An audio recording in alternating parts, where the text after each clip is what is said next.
بسم الله الرحمن الرحيم الحمد لله رب العالمين والصلاة والسلام على أشرف المرسلين سيدنا محمد وعلى آله وصحبه وسلم تسليما كثيرا. Inshallah ta'ala, we continue our Fiqh of Worship series, and we are still preparing all the ground, getting ready inshallah to know all the ahkam and rulings of our most important pillar of Islam, and that is the Salah after, of course, we declare Shahada of becoming Muslims. So we are still in the preparation of Tahara, and we were covering the alternative to wudu, which is Tayammum. And we have covered what was agreed upon among the scholars, where you comfortably know that you can do it all together. Okay, inshallah ta'ala. Today we are going to continue. Let me see why.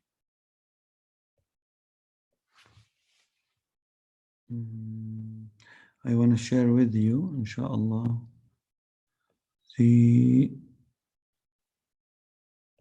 slide. I don't know why it's stuck. You can just share it with me, inshallah ta'ala, Radwa.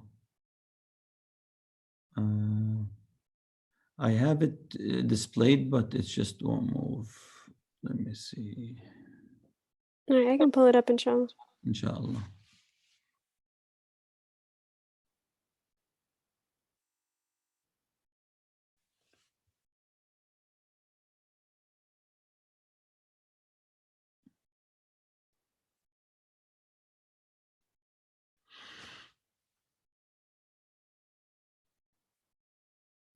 Okay, inshallah ta'ala. So today's slide is reasons for permissibility of tayammum, but these are disagreed acts, so they're not really agreed upon with all the scholars.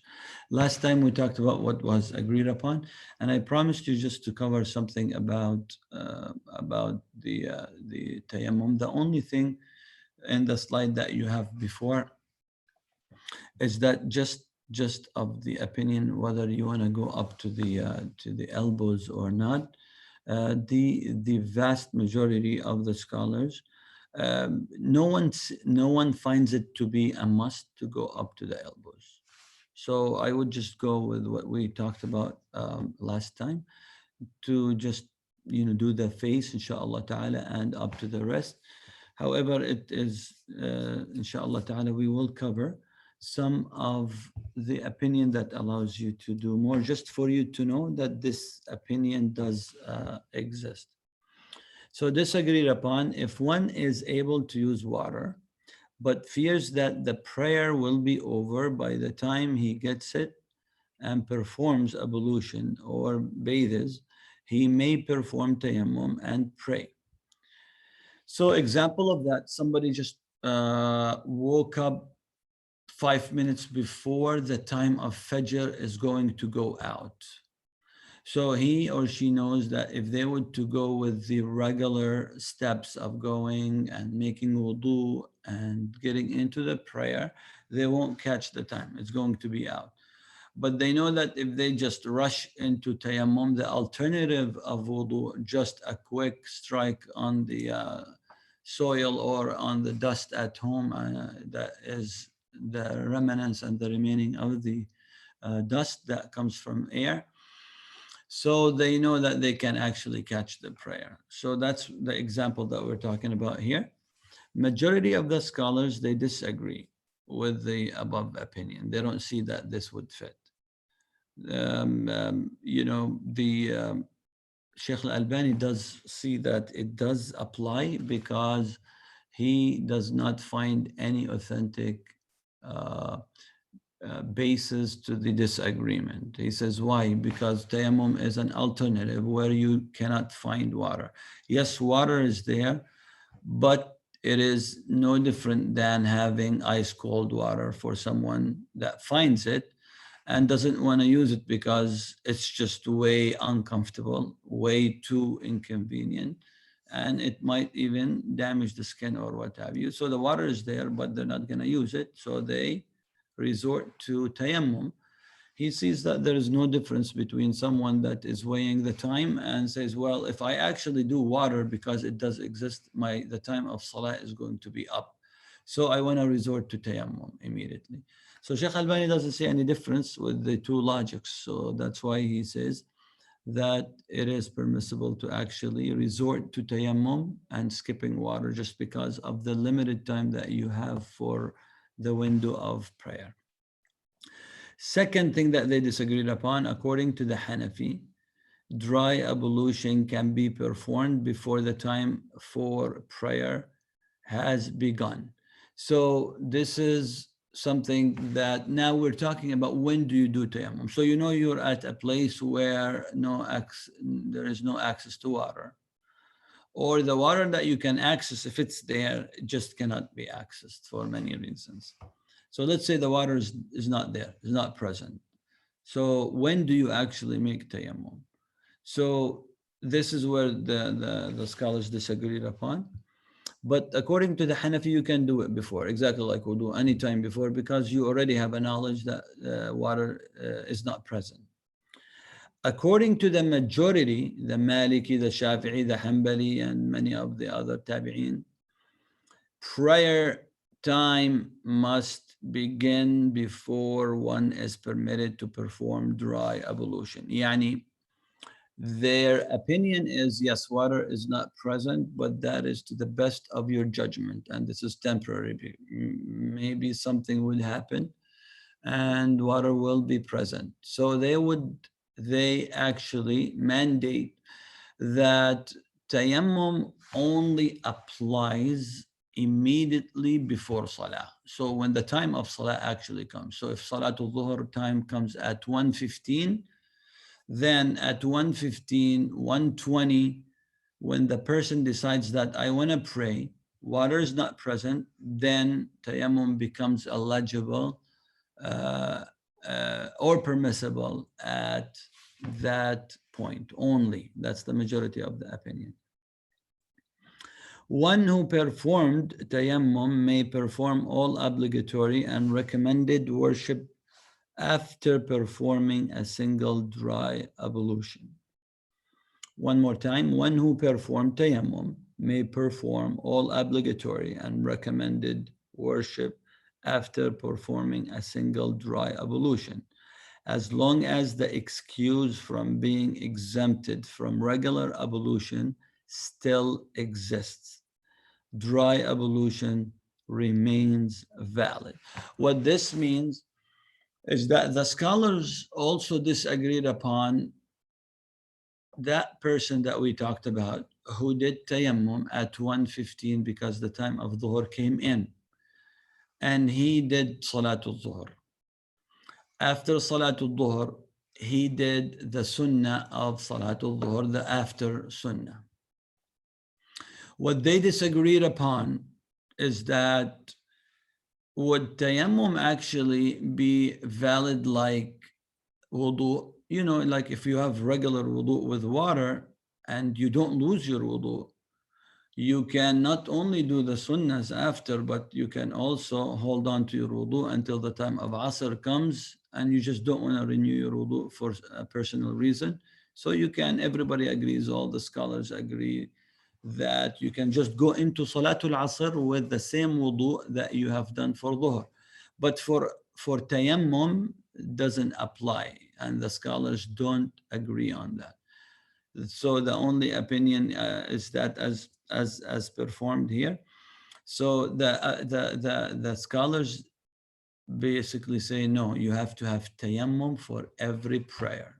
So you do tayammum for Dhuhr, another new tayammum for Asr when the time. Remember, because they mandate that the time of prayer has to come in first. You cannot have, except for the Hanafi opinion. So just make sure that these are disagreed upon. Of course, the answer to get out of it is to do the tayammum again at the time of Asr. Always be in the cautious opinion. But it's great to have the knowledge so you know You know when to apply it and when not to apply it, because how could that be very handy? Very easy. So you actually have tayammum for Salatul Dhuhr, and then you move on with your trip, and you're trying to find, water again. You cannot find it, and you're having hard time actually finding soil, and you still have your tayammum from Salatul Dhuhr. So now you don't have much time to do to search for soil, but now you know that I actually can do it with the same tayammum that I have done it for Salatul Dhuhr. So this is where knowledge comes handy, because you are in a situation where you can actually access the different opinion of the scholars. Nullification of tayammum. When do you actually lose tayammum? Whatever nullifies ablution and or bathing. So it's the same things that basically nullifies your wudu, they do nullify your tayammum, the exact same thing. Second, presence of water for the one who could not find water. So now, if the reason also for the tayammum was just the absence of water, then the second, besides the other things that invalidate tayammum, one very main reason to invalidate and nullify tayammum is actually when water comes back to be present, very accessible to you. Third, ability to use water for one who previously was incapable of using it. So one had water and water was present, but he could not use it for health reasons, for many other reasons. Now these reasons are gone, and that person can actually, so that person is being told now, health-wise, there is no problem with having wet skin. You can put water on your skin. No more irritation. Khalas, you're gone beyond this stage, alhamdulillah. So now that person has to go back to actual wudu and cannot keep accessing tayammum. Expiration of the permitted reason for making tayammum. So when it actually expires. So anything that made you able to access tayammum, the reason that made you be able to access tayammum got expired. One of the examples that we talked about, where you have to renew your tayammum for every salah. So you did your tayammum for dhuhr, the time of dhuhr is out now. That's it. So now it expires. So it's expired. So now you have to do tayammum again. Even though you did not lose your tayammum, you did not do the other things that make you use, like passing gas and what have you. You didn't do any of that. But because the time expired, then it is it nullifies the tayammum. Of course, according to the opinions, the majority opinions that sees it that way. If one prayed using dry ablution and found water while the time for prayer was still valid, he is not required to repeat the prayer. Opinion of Maliki and Shafi'i. So now this example of someone that did Salatul Dhuhr with tayammum because water was not present. He did it at 1:25. Time of Dhuhr will go out at almost 5 o'clock. The time of Asr, let's say, comes at 5 o'clock.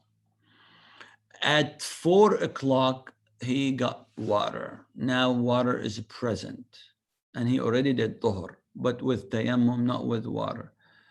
Does he need to repeat the prayer because water now is present?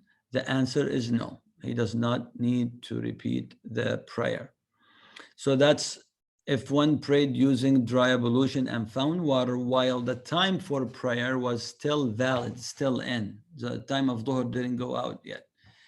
So he's not required to repeat the prayer, but that's not something that is agreed upon. As you can see on the slide, that's the opinion of the Maliki and the Shafi'i. When we go to the next, inshallah ta'ala, slide here, the prayer for one who has no means of purifying himself. So now we want to talk about the prayer for one who has no means of purifying himself. What does that mean? Whoever cannot get water or soil may pray without purifying himself. Muslim jurists have disagreed on whether the prayer should be repeated later or not once water and or soil becomes accessible. So somebody did not have water, then was not able to resort to tayammum because they could not access soil either. And they ended up praying anyway because it's just the prerequisite of prayer is absolutely impossible to find and to be accessed. So that prerequisite naturally drops. But salah doesn't drop. So we need to pray without wudu, without tayammum. But the question is, the time of dhuhr still, same example, at 4 o'clock, water came back or that person found soil. So what does that person need to do? The prayer was prayed without wudu, without tayammum. Does he need to repeat the prayer or not? Repeat the prayer when he has access to a purifying substance. That's according to the Hanafi and to the Shafi'i. According to the school of Hanafis and Shafi'i, because he found water at 4 o'clock, he needs to repeat the prayer because the prayer was performed without wudu, without tayammum. Remember, we said before, if tayammum was done and the prayer was done, khalas, there is no need to repeat the prayer, even if water was to be found. But here, it was no wudu and there was no tayammum. So here, according to the Hanafi and Shafi'i, he has to repeat the prayer. But according to the Hanbali, it's the same ruling because they don't find any evidence for that. Why? It dropped at that time. Now that I found it, there is nothing that requires me in the deen with any proof that says, well, what you just did before at 1:25 was invalid. No, it wasn't invalid. I did it right. I took all the prerequisites. The prerequisites were not available. So I prayed anyway. I don't need to repeat it. That's according to the Hanbali. Now, with an opinion, and this might come as a very surprise to you, with an opinion, I'm not sure if this is really the general opinion of the school at large or just one opinion of the Maliki school. That's something that I need to review, is that because in the book it does not specify, so I have to review that for you, inshallah ta'ala. According to let's say an opinion of the Maliki school says that because water was not available and tayammum was not available, and these are must prerequisites of salah, then that drops and the prayer drops as well. So that's something I will inshallah check for you. But I will, for now, we definitely will follow the opinion that salah never drops. So we have to do salah anyway, even with the intention, even with the prerequisite not being available. Inshallah, that ends it for today. So I'm gonna leave the floor open for you, inshallah, for your questions. So I have, for now, one question.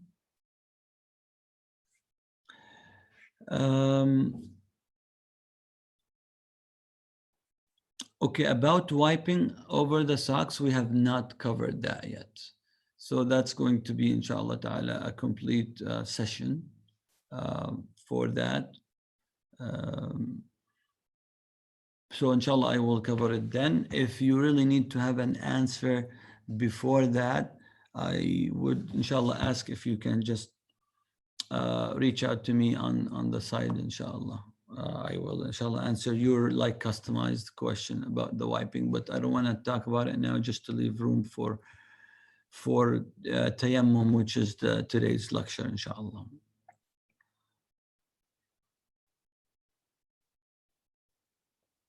Okay, let me just check. Okay. So I have the same question about the wiping of socks. Let me see if we have other questions.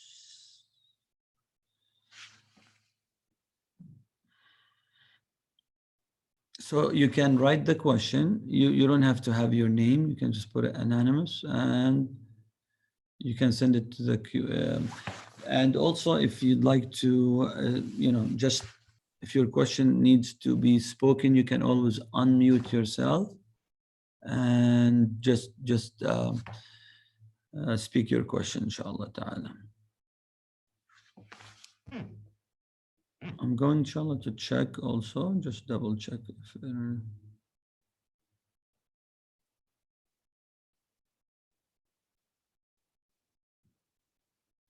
okay, great. I guess, inshallah ta'ala, either today's session was too easy or was too confusing for you. So either or, inshallah ta'ala, don't hesitate to ask. If it was too easy, alhamdulillah rabbil alameen. If it was too complicated, this is how you learn. You just need to push yourself to always ask. Just ask and don't hesitate. So we have one. Just to clarify, one could pray.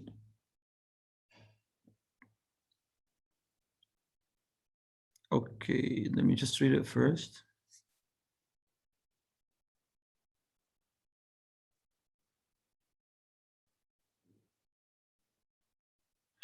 Yes, just to clarify. So what tayammum, with the opinion that actually restricts tayammum per time of prayer, it allows you to, with one tayammum, to pray the fard prayer along with what follows it of sunnah. But it does not allow you to keep that tayammum on valid until Asr prayer. So when the time of Asr comes in, you have to repeat tayammum again, as long as water still not accessible. It's still not present. Of course, if water comes back to be present, the tayammum is invalid. It's not it's not allowed to do tayammum anymore. So yes, it allows you to do the fard along with its sunnah. Then it stops right there. That's just according to the that's like the more cautious opinion. Where at the other, some other minority opinion says that with one tayammum you can actually do Dhuhr and Asr and Maghrib, as long as water still didn't come back and is still not present.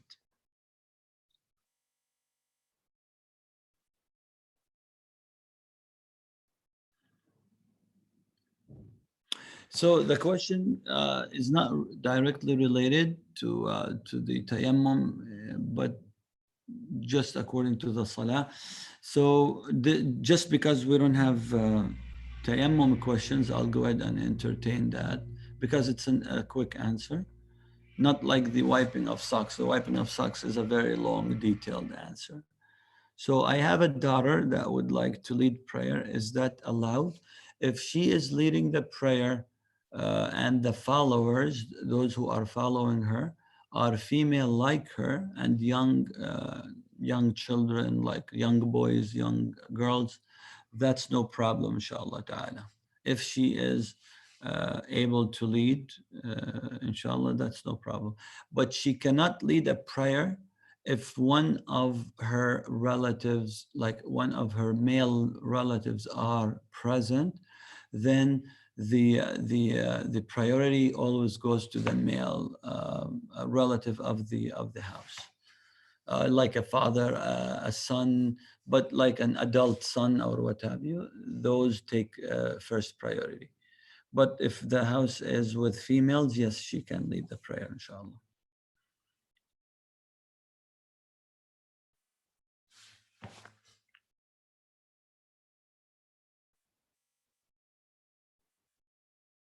So I guess with that, inshallah, we end today's session. Jazakumullah khair, barakallah feekum. May Allah reward you for tuning in. Barakallah feekum. Wassalamu alaikum wa rahmatullah. See you tomorrow, inshallah.